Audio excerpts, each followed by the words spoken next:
Second point पे पहुंच चुके थे हम, supply of goods and services और सर्विसेज बिटवीन रिलेटेड और distinct person.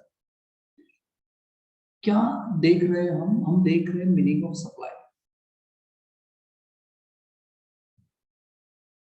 Meaning of supply, supply के जो मीनिंग है वो इंक्लूसिव है। सेक्शन 7 उसको डिफाइन करता है। सेक्शन 1A हमने खत्म कर दिया, जो ऐसा कहता है कि सप्लाई अगर है कंसीडरेशन के साथ किया गया है एंड फॉर द बिजनेस और फर्दरेंस ऑफ बिजनेस है, तो वो सप्लाई माना जाएगा, जीएसटी दिया जाएगा।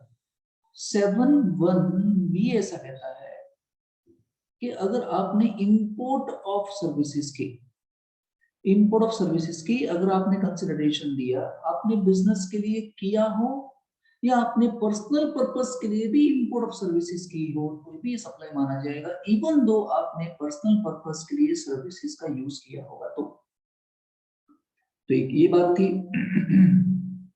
ठीक है, 7(1)(b) एंड आगे सेक्शन 7(1)(c) इसकी बात करते थे। ठीक है, 7(1)(a) में यहाँ जो बोला था बिजनेस और फर्दरेंस ऑफ बिजनेस, इसको तोड़ा किसने? 7(1)(b) ने तोड़ा। मतलब अगर बिजनेस के लिए नहीं भी किया गया होगा तो भी सप्लाई माना जाएगा, सेक्शन 7(1)(b) ऐसा कहता है। 7(1)(c) क्या कहता है? अगर आपने सप्लाई किया और सप्लाई किया कंसिडरेशन ना लिया हो, आपने भले कंसिडरेशन नहीं लिया गया हो, है ना, तो भी ये सप्लाई माना जाएगा। कुछ केसेस के अंदर सप्लाई माना जाएगा, जिसके अंदर दो केसेस थे, हमने फर्स्ट डिस्कस किया था ये वाला जो लास्ट लेक्चर में हो गया। अभी इसकी बात करते हैं, सेकंड की बात करते हैं।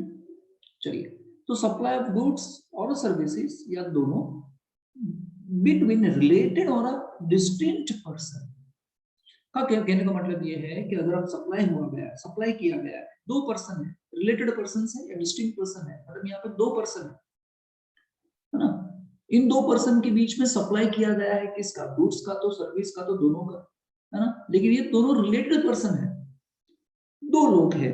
हम मान लेते हैं फॉर एग्जांपल मिस्टर ए, या ए बोल देते हैं एंड बी बोल देते हैं, मिस्टर बी, वो कंपनी भी हो सकता है, मिस्टर भी हो सकता है।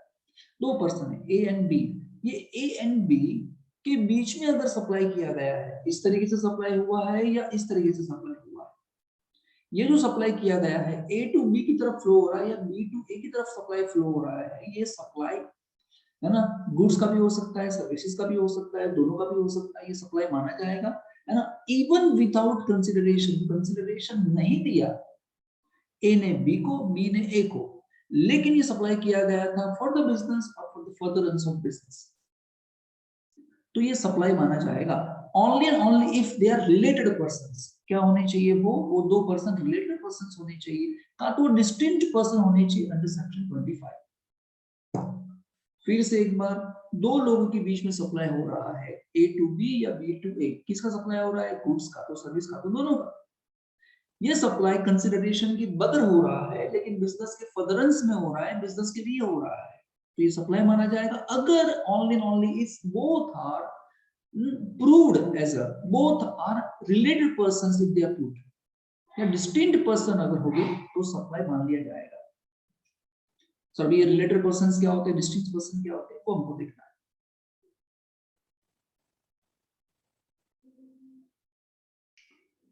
चलिए, रिलेटेड पर्संस क्या होगा?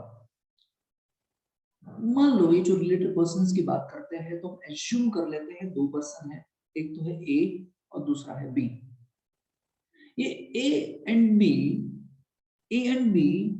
shall be deemed to be a related if and only if, ये दो पर्सन रिलेटेड माने जाएंगे only and only if 1 2 3 4 condition जो बताई गई है सेटिस्फाइड होती है। तो पहली कंडीशन, सच पर्संस यानी ए एंड बी दोनों की बात कर रहे हैं, आर ऑफिसर और directors of one another's business.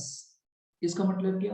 दो पर्सन है ए एंड बी, रिलेटेड तभी माने जाएंगे जब ए के बिजनेस में बी ऑफिसर हो या बी डायरेक्टर हो, और बी के बिजनेस में ए ऑफिसर हो या ए डायरेक्टर हो। मेरे बिजनेस में तू डायरेक्टर ऑफिसर, तेरे बिजनेस में मैं डायरेक्टर ऑफिसर, तो ऐसे केसेस में क्या बन जाएंगे, रिलेटेड पर्संस। अगर मेरा कोई बिजनेस है और मेरा जो ऑफिसर होगा, मेरा डायरेक्टर होगा, वो क्या बन जाएगा, रिलेटेड पर्संस बन जाएगा। ए के बिजनेस में बी ऑफिसर, बी के बिजनेस में ए ऑफिसर, ए के बिजनेस में बी डायरेक्टर, बी के बिजनेस में ए डायरेक्टर। तो ऐसे केसेस में ए और बी को रिलेटेड पर्संस माना जाएगा। इन दोनों के बीच में कुछ भी सप्लाई हुआ तो उस पे जीएसटी लेवी हो जाएगा। दूसरा, such persons are legally recognized partners in a firm. legally recognized partners, legally partners होने चाहिए, पार्टनरशिप का कॉन्ट्रैक्ट था और वो पार्टनर है, तो A and B are the partners, legally partners, partnership firm के पार्टनर्स है। तो ए और बी के बीच में जो भी सप्लाई होगा वो सप्लाई के अंदर आ जाएगा, तो उसका सर्विस से कुछ भी होगा। Such persons are employer and employee. मान लो A है, मान लो employer और B है employee, तो ऐसे केसेस में ये बन जाएगा रिलेटेड पर्संस, है ना। फोर्थ, एनी पर्सन डायरेक्टली और इनडायरेक्टली ओन्स। इन दोनों में से कोई भी एक पर्सन, एनी पर्सन, ए भी हो सकता है, बी भी हो सकता है, डायरेक्टली का तो इनडायरेक्टली, डायरेक्टली ओन करता है या इनडायरेक्टली ओन करता है, वाया वाया ओन करता है, या वो कंट्रोल करता है का तो होल्ड करता है। 25% का तो उससे ज्यादा वोटिंग स्टॉक यानी इक्विटी शेयर्स या शेयर्स बोथ ऑफ देम। मान लो दो पर्सन की बात कर रहे थे ए एंड बी, तो क्या होता है कि ए है ना बी को कंट्रोल करता है, ए कंट्रोल्स बी, ए कंट्रोल्स बी, तो ए बी को कंट्रोल करता है डायरेक्टली या तो इनडायरेक्टली, है ना, या ए बी के at least 25% voting shares, outstanding voting stock वो ओन करता है, इक्विटी शेयर्स वो ओन करता है जहां पे वोटिंग पावर मिलता है, या ए बी को कंट्रोल करता है, क्या करता है, कंट्रोल, है ना।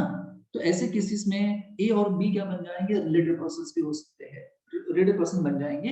बी बी ए को कंट्रोल कर सकता है, उल्टा भी हो सकता है, ए बी और बी ओ बी ए, इस तरह से भी हो सकता है। समझ गए ना। तो फिर से एक बार क्या बोला, एनी पर्सन, इन दोनों में से कोई भी पर्सन डायरेक्टली कंट्रोल करता हो या इनडायरेक्टली कंट्रोल करता हो या ओन करता हो, है ना, ओन करता है, मालिक है, या तो कंट्रोल करता है या तो होल्ड करता है, 25% या उससे ज्यादा आउटस्टैंडिंग वोटिंग स्टॉक, है ना, वोटिंग स्टॉक कौन सा स्टॉक, जिसमें आपको वोटिंग पावर मिलता है यानी इक्विटी की बात कर रहा है ना, और शेयर्स और बोथ ऑफ देम, दोनों भी हो सकते हैं, तो ये बन जाएंगे रिलेटेड पर्संस। चलिए fifth point, one of them directly indirectly control the other. अब आप जरा ध्यान से देखेंगे तो अभी क्या हो जाता है कि यहां से लेके यहां तक, है ना, यहां से लेके यहां तक सिर्फ कंट्रोल की बात कर रहे हैं, सिर्फ कंट्रोल की बात करते हैं। देखो अगर एक कंपनी दूसरी कंपनी के शेयर्स बाय कर ले, अगर ए लिमिटेड ने बी लिमिटेड के एटलीस्ट 51% शेयर खरीद लिए, कम से कम 51%, तो ए बन जाएगा होल्डिंग, बी बन जाएगा सब्सिडरी। तो ऐसे केसेस में ए तो बी को कंट्रोल कर ही सकता है, वो तो पता ही चलता है, समझ में आता है। लेकिन कभी कभी ऐसा होता है कि शेयर्स ही जरूरी नहीं है कंट्रोल करने के लिए, शेयर्स परचेस करना ही जरूरी नहीं है ना। तो यहाँ पे जीएसटी डिपार्टमेंट शेयर्स में नहीं गिर रही है कि भी इतने शेयर्स खरीदो, ऐसा नहीं बोल रहे, क्या बोल रहे हैं कि अगर एक कंपनी है, एक पर्सन दूसरे पर्सन को कंट्रोल करता है, हमें नहीं पता किस तरीके से कंट्रोल करता है ना। कंट्रोल करने का मतलब क्या, अगर अगर आपका डिसीजन, आपके डिसीजन को मैं इन्फ्लुएंस करता हूं, अगर आपके डिसीजन को मैं इन्फ्लुएंस कर लेता हूं तो मैं आपको कंट्रोल करता हूं, है ना। आपकी कंपनी में डायरेक्टर्स कौन बनने चाहिए, है ना, अगर वो मैं डिसाइड करता हूं तो मैं आपको कंट्रोल करता हूं। आप कंट्रोल किसी भी तरीके से कर सकते हैं, तो वो शेयर्स खरीद के कर सकते हैं, तो उसके डायरेक्टर्स की कंपोजिशन को कंट्रोल कर सकते हैं। तो अभी नीचे कंट्रोल की बात कर रहे हैं, तो क्या बोल रहे हैं, वन ऑफ देम, इनमें से कोई भी एक डायरेक्टली का तो indirectly controls the other. For example A B को कंट्रोल करता है डायरेक्टली, का तो ए, है ना, ए बी को कंट्रोल करता है सी के थ्रू, ए कंट्रोल करता है सी को, सी कंट्रोल करता है बी को, समझे? ए कंट्रोल करता है बी को डायरेक्टली, ठीक है?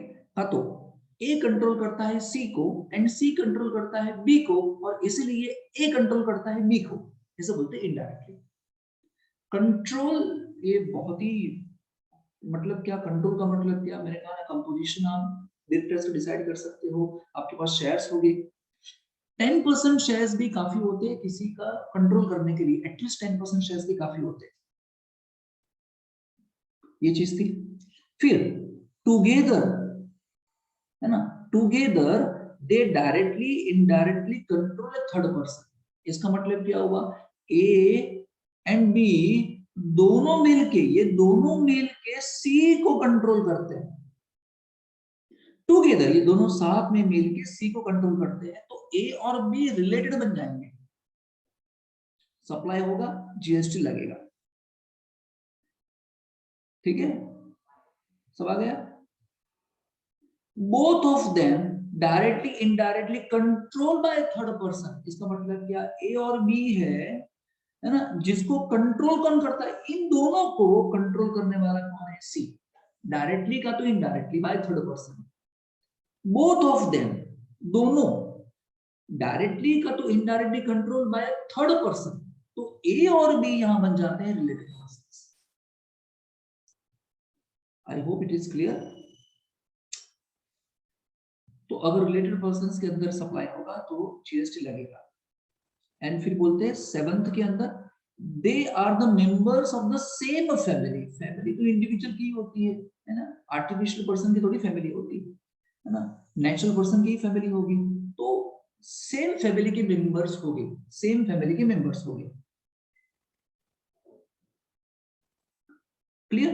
अब फैमिली का मतलब क्या, फैमिली का मतलब क्या होता है सर, है ना, तो अगर मैं हूं तो मैं मेरी वाइफ और मेरे बच्चे, ये एक फैमिली बन जाएगी जिसको बोलते हैं न्यूक्लियर फैमिली। क्या बोलते हैं, न्यूक्लियर फैमिली, है ना। तो मैं, है ना, मैं, मिस्टर एस, उनकी वाइफ, है ना, मिसेस एस, और उनके चिल्ड्रंस, वो फैमिली में आ गए। एंड दूसरा, मेरे पेरेंट्स, मेरे ग्रैंड पेरेंट्स, मेरे ब्रदर्स, मेरे सिस्टर ऑफ द पर्सन, यानी मेरी बात करते हैं, if they are wholly depend on me, अगर ये लोग मुझ पर डिपेंड करते हैं तो, होली और मेनली डिपेंड ऑन मी, तो वो बन जाएंगे members of the same family. तो हम दोनों, हम सबके बीच में भी अगर सप्लाई होगा तो जीएसटी में आ जाएगा, ठीक है। फिर क्या था, फिर ये चीज है कि the term person also includes the legal person, person के अंदर लीगल पर्सन भी आ जाता है। लीगल पर्सन का मतलब क्या होता है कि फॉर एग्जांपल किसी पर्सन की डेथ हो गई, तो उसके बिहाफ पे जो लीगल रिप्रेजेंटेटिव होगा ना, उसकी जगह पे जो लीगल रिप्रेजेंटेटिव होगा वो बन जाएगा लीगल पर्सन। जब कोई इंसॉल्वेंट हो जाता है तो इंसॉल्वेंट की जगह पे जो बंदा आता है, इंसॉल्वेंट की जगह पे जो पर्सन आता है ना, उसके इंसॉल्वेंसी को संभालने के लिए, वो क्या बन जाता है, लीगल पर्सन बन जाता है। तो वो लीगल पर्सन भी, अगर वो पर्सन की डेथ हो गई है तो लीगल पर्सन भी आपको यहाँ लेना पड़ेगा, लीगल पर्सन के साथ भी अगर ऐसा हुआ है सप्लाई, तो उसकी मीनिंग के अंदर आ जाएगा, person includes legal person. And फिर सी में क्या कहते हैं, persons who are associated in the business of one another in that one is the sole agent or a sole distributor or a sole concessionary, है ना, दो लोग हैं उसमें एक है एजेंट, ए और बी दो लोग हैं उसमें एक है एजेंट, बी है एजेंट, और बी कौन सा एजेंट है, उसे बोलते हैं सोल एजेंट। बी कौन सा एजेंट है, सोल एजेंट। सोल एजेंट का मतलब क्या है ना, सोल एजेंट का मतलब क्या है, वो ही प्रिंसिपल को रिप्रेजेंट करता है, वही केस बंदा है जो प्रिंसिपल को रिप्रेजेंट करता है, इसे बोलते हैं सोल एजेंट या सोल डिस्ट्रीब्यूटर। सोल डिस्ट्रीब्यूटर का मतलब क्या, वो ऐसे एक ऐसा एजेंट है जिसको एक पर्टिकुलर एरिया के अंदर राइट दिया गया है कि आप ही माल बेचो, जाओ आप ही गुड सप्लाई कर सकते हो। सोल डिस्ट्रीब्यूटर, सोल मतलब ओनली, डिस्ट्रीब्यूटर का मतलब क्या, distributing goods, supplying goods in a particular territory, इसे बोलते हैं सोल डिस्ट्रीब्यूटर। क्लियर? तो ये भी रिलेटेड पर्संस हो जाते हैं फिर। ठीक है, फैमिली का मतलब मैंने आपको समझा दिया कि फैमिली में कौन कौन आएगा, है ना? इसके नीचे एक छोटा सा पैराग्राफ है, वो खत्म करते हैं। क्या कहते हैं, सप्लाई ऑफ गुड्स और सर्विसेज और both between employer and employee. जैसे मैंने बता दिया, ऊपर हमने पढ़ा कि रिलेटेड पर्संस के अंदर एम्प्लॉयर और एम्प्लॉई भी आ जाते हैं, लेकिन है ना कुछ एक्सेप्शंस हैं। क्या बोल दिया कि अगर एम्प्लॉयर एम्प्लॉई को, यानी एम्प्लॉई एम्प्लॉयर को जो सर्विस प्रोवाइड करता है, एम्प्लॉई एम्प्लॉयर को जो सर्विस प्रोवाइड करता है और एम्प्लॉयर एम्प्लॉई को जो उसके लिए पेमेंट करता है, जिस पेमेंट को कॉन्ट्रैक्ट में लिखा गया था वो पेमेंट करता है ना, तो ये सप्लाई की डेफिनेशन में नहीं है, सप्लाई की मीनिंग में नहीं है। By virtue of aforesaid definition of related persons, employer and employee are related persons. However, services provided by an employee to the employer in the course of, in the relation to the employment, ऐसी कोई भी services जो employee ने employer को provide की है, जिसके लिए कॉन्ट्रैक्ट किया गया था, in the course of employment, है ना, is not treated as supply of services, नहीं माना जाएगा। जिसको शेड्यूल 3 में, यानी शेड्यूल 3 हम पढ़ेंगे, जिसको बोलते हैं नेगेटिव लिस्ट, इसके अंदर क्लियरली बोला गया है कि सप्लाई किया गया होगा सर्विसेज का, तो वो सप्लाई की डेफिनेशन में नहीं आता है। लेकिन क्या बताया गया, जिसके लिए कॉन्ट्रैक्ट किया गया था वो सर्विसेज प्रोवाइड की थी एम्प्लॉई ने एम्प्लॉयर को, उसकी बात कर रहे हैं। Further, Schedule 1 provides that gift not exceeding 50 in the value in a financial year by employer to employee shall not be treated as supply of goods, services or both. Please एक बार देखो, बहुत simple सी बात है। एक है employer, एक है employee. Employee employer को सर्विस प्रोवाइड करता है, एम्प्लॉयर एम्प्लॉई को पेमेंट करता है, लेकिन ये कॉन्ट्रैक्ट के थ्रू हो रहा है कि आप मेरे लिए ये काम करोगे, मैं आपको इतना पेमेंट करूंगा। तो आप सप्लाई में नहीं आते, आप जो सर्विस प्रोवाइड करते हो आप सप्लाई के अंदर नहीं आते। अपार्ट फ्रॉम दिस, जो कॉन्ट्रैक्ट में नहीं लिखा गया है, उसके उपरांत अगर आपने कोई सर्विसेज प्रोवाइड की तो फिर रिलेटेड पर्संस में आ जाते हो। दूसरा, एम्प्लॉयर अगर एम्प्लॉई को सैलरी पे करता है, रेम्यूनरेशन पे करता है, जो कॉन्ट्रैक्ट के अंदर लिखा गया था, तो दिक्कत नहीं है। लेकिन अगर वो गिफ्ट देता है, तो अगर गिफ्ट की वैल्यू 50,000 से एक्सीड हो गई तो फिर वो सप्लाई मान लिया जाएगा। 50,000 तक वो नहीं है, ऑब्जेक्टिव में आएगा, सवाल देना 50,000 तक ये नहीं है, 50,000 से ज्यादा होगा तो सप्लाई मान लिया जाएगा, जीएसटी पे करना पड़ेगा। अब आगे क्या है, डिस्टिंक्ट पर्सन, सेक्शन 25।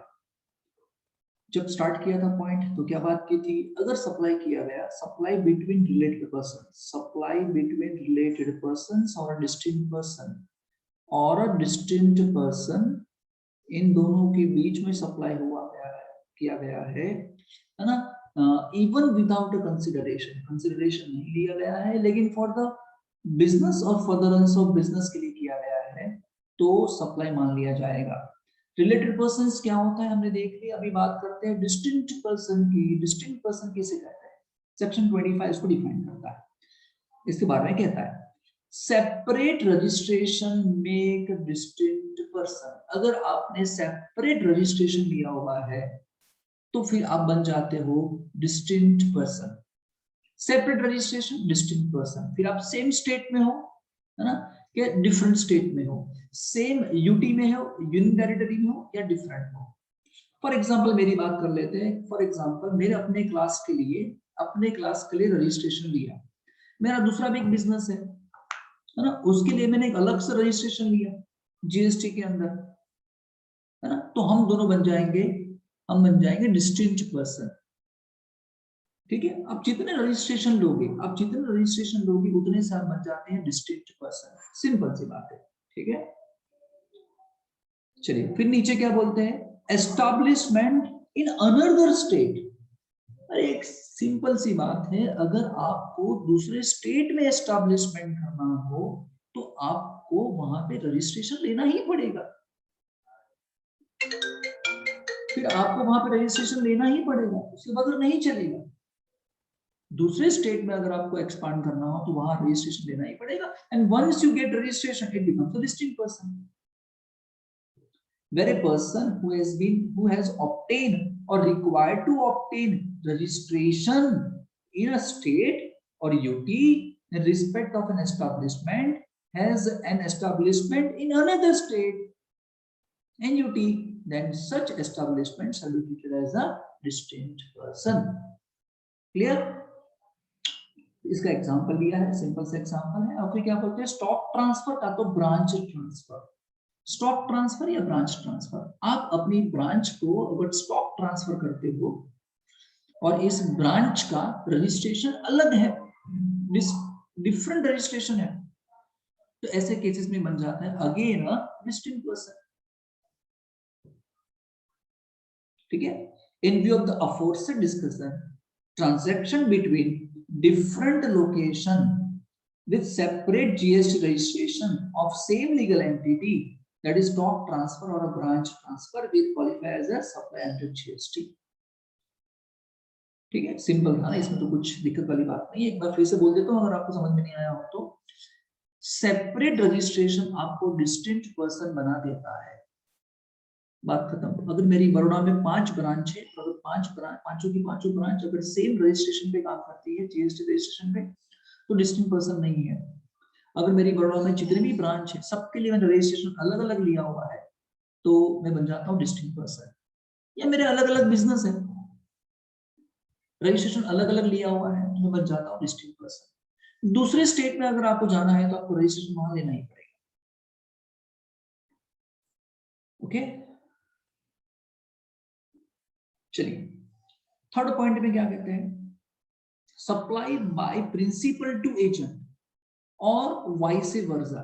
अगर ऐसा हुआ कि प्रिंसिपल ने एजेंट को सप्लाई किया या एजेंट ने प्रिंसिपल को सप्लाई किया, ये बन जाने वाले हैं डिफरेंट पर्सन।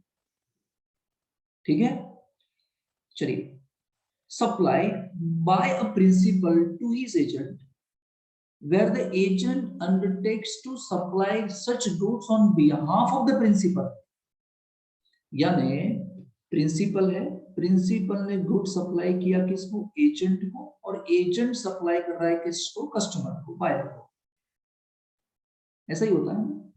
तो क्या लिखा है, supply by principal to his agent where agent undertakes to supply such goods on behalf of principal, or by an agent to his principal where the agent undertakes to receive such goods on behalf of the principals। कभी-कभी ऐसा होता है कि reverse आता है, मतलब हुआ ये कि एजेंट ने माल लिया, एजेंट ने माल लिया और दिया किसको, प्रिंसिपल को। यहां इस तरीके से ऐसा हो रहा है और ये इस तरीके से ऐसा हो रहा है। तो कभी कभी क्या होता है, गुड्स सप्लाई करने के लिए एजेंट रखते हैं, और कभी कभी क्या होता है, गुड्स रिसीव करने के लिए एजेंट रखते हैं। गुड्स रिसीव एजेंट करेगा, फिर हमको दे देगा, है ना। अब यहाँ ध्यान से मेरी बात ध्यान से सुनना। अब ये चीज ये है कि प्रिंसिपल ने एजेंट को सप्लाई किया। अब एजेंट आगे सप्लाई कैसे करता है, अगर एजेंट ने फर्दर सप्लाई किया और सप्लाई करने के लिए इनवॉइस उसने अपने नाम पे बनाया, प्रिंसिपल ने सप्लाई किया एजेंट को, एजेंट सप्लाई करने वाला है बायर को, लेकिन एजेंट क्या करता है, बायर को सप्लाई करता है, उसमें जो इनवॉइस, टैक्स का इनवॉइस उसने अपने नाम से बनाया, प्रिंसिपल के नाम से नहीं, तो बन जाएगा वो डिस्टिंक्ट पर्सन, सिंपल। लेकिन अगर ऐसा है कि प्रिंसिपल ने एजेंट को सप्लाई किया और agent is just a forwarding agent, agent क्या करता है, उसको बायर को दे देता है, यानी वहां से जो टैक्स इनवॉइस बना होगा, प्रिंसिपल ने जो टैक्स इनवॉइस बनाया होगा वही टैक्स इनवॉइस बायर के पास चला गया, तो ऐसे केसेस में वो डिस्टिंक्ट पर्सन नहीं बनता है। क्लियर? उसी तरीके से यहां से यहां पे कि एजेंट को सप्लाई आया और एजेंट ने सप्लाई किया किसको? प्रिंसिपल को। अगर एजेंट ने सेपरेट इनवॉइस बनाया है प्रिंसिपल को सप्लाई करने के लिए तो बन जाएंगे डिस्टिंक्ट पर्सन। क्लियर?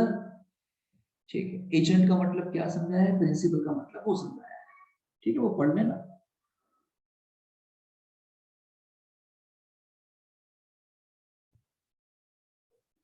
चलिए लास्ट पॉइंट इसके अंदर, para 4 last point, import of services by taxable person from a related person or from any of his other establishment। अगर आपने import of services किया है तो by a taxable person from a related person or from any of his other establishment outside India in the course of furtherance of business। तो example समझ लेते इसका मतलब क्या हुआ। जब इंपोर्ट ऑफ सर्विस की बात करते हैं तो इंपोर्ट ऑफ सर्विसेज पूरे स्कोप ऑफ सप्लाई में दो जगह पे आया, सेक्शन 7(1)(b) में भी आया था, याद है ना? 7(1)(b) क्या था? ऐसा बोल रहे थे कि अगर आपने इंपोर्ट ऑफ सर्विसेज की है, कंसीडरेशन पे किया है, बिजनेस के लिए किया हो या पर्सनल पर्पस के लिए किया हो, है ना, दोनों केसेस के अंदर even for a personal purpose import of services done, consideration is paid even for a business purpose और for a personal purpose, ये सप्लाई मान लिया जाएगा। सेक्शन 7(1)(b) में आता था, अभी फिर से यहाँ पे आ रहा है, देखो पॉइंट नंबर 4 क्या बोल रहे हैं, import of services by taxable person. यहाँ टैक्सेबल पर्सन बोलते हैं, यानी आपने इंपोर्ट किया और आप टैक्सेबल पर्सन थे। टैक्सेबल पर्सन समझते हो ना, कंपल्सरी रजिस्ट्रेशन कराना पड़ता है, लायबल टू रजिस्टर। आप टैक्सेबल पर्सन थे फ्रॉम अ रिलेटेड पर्सन, आपने इंपोर्ट कहां से किया? रिलेटेड पर्सन से किया। रिलेटेड पर्सन का मतलब क्या? वही फैमिली वाला केस, है ना, मेरे बिजनेस में तू ऑफिसर, तेरे बिजनेस में ऑफिसर, वही वाला केस। और from any office other establishment outside India. Example से समझते हैं, देखो एग्जांपल से समझते हैं कि ये है इंडिया, हम इंडिया की बात करते हैं और ये फॉरेन की बात करते हैं, है ना। रिलेटेड पर्संस में फैमिली वाला एग्जांपल ले लेता हूं, फैमिली, है ना, फैमिली। फॉर एग्जांपल मैं हूं यहाँ पे सचिन, मैं हूं, my son is in foreign, मुझे एक घर तैयार करना है, मुझे एक मकान तैयार करना है, रेसिडेंशियल मकान तैयार करना है, रेसिडेंशियल रहने के लिए। लेकिन मकान बनाने के लिए मुझे आर्किटेक्ट चाहिए और मेरा बच्चा जो फॉरेन में है वो आर्किटेक्ट है।